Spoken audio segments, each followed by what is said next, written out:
நீ ஒழுங்கா இருக்கும் போது நீ ஒழுங்கா இல்லாத போது நீ ஒழுங்கா இருக்கன்னு சர்டிபிகேட் கொடுக்கும் போது அப்ப நீ எனக்கு எப்படி இருந்திருக்கணும், நீ அப்படி இல்லையே அப்படின்னு நான் சொன்னேன். இப்ப கூட முந்தானத்து கூட போன்ல பேசினான். வர இஷ்டம் இருந்தா வந்து வாழுடா, ஒரு ஆண் துணை இல்லாம ஒரு பெண்ணால வாழ முடியாதா, நீ ஒருத்திக்கிட்ட போனாலும் 10 பேர்கிட்ட போனாலும் ஆம்பளை ஆம்பளைன்னு தான் சொல்லுவாங்க.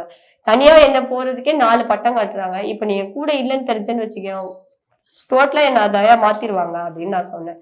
என்ன எனக்கு கை கால் ஆண்டவர் கொடுத்திருக்காரு. நான் சமைச்சு சாப்பிடுற அளவுக்கு சம்பாத்தியமும் பண்ண தெம்பும் கொடுத்திருக்காரு. மனசுலயும் தெம்பு இருக்கு, உடம்புலயும் தெம்பு இருக்கு. என்னால இருக்கிற வரைக்கும் என் பிள்ளைக்கு என்னால சம்பாதிச்சு போட முடியும். என் பிள்ளைய படிச்சு வச்சு காட்டுறேன்.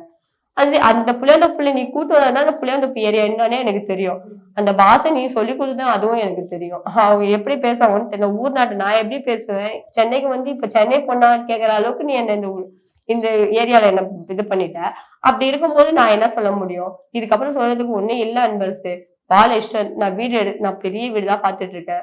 நீ ஒண்ணுமே பண்ண வேணாம். அப்பாடா அங்க நீ வந்து பிள்ளைங்களுக்காண்டி தலையை காமிச்சிட்டு போனாலே போதும் அப்படின்னு நான் சொன்னேன். நான் யோசிச்சு சொல்றேன் அப்படின்னு சொன்னா.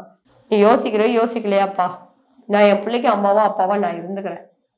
இப்போ வரைக்கும் எங்க அப்பா மேல அந்த குறைய அவன் தீர்த்தாங்க. நான் சொல்லுவேன், ஒரு கொசு கடியில கீழே இருப்பான், நான் புள்ள பெத்து மேல இருப்பேன். எப்படியாவது கஷ்டப்பட்டு அந்த ராப்பகெல்லாம் ஊட்டி சாப்பாடு எடுத்துன்னு வந்து கொடுப்பான். எனக்காக கொலுசு மெட்டி எல்லாம் வாங்கி போட்டிருக்கான். என் பசங்களுக்கு மோதிரம் கொலுசுன்னு எல்லாம் வாங்கி போட்டு ட்ரெஸ் தான் குறைச்சேன்.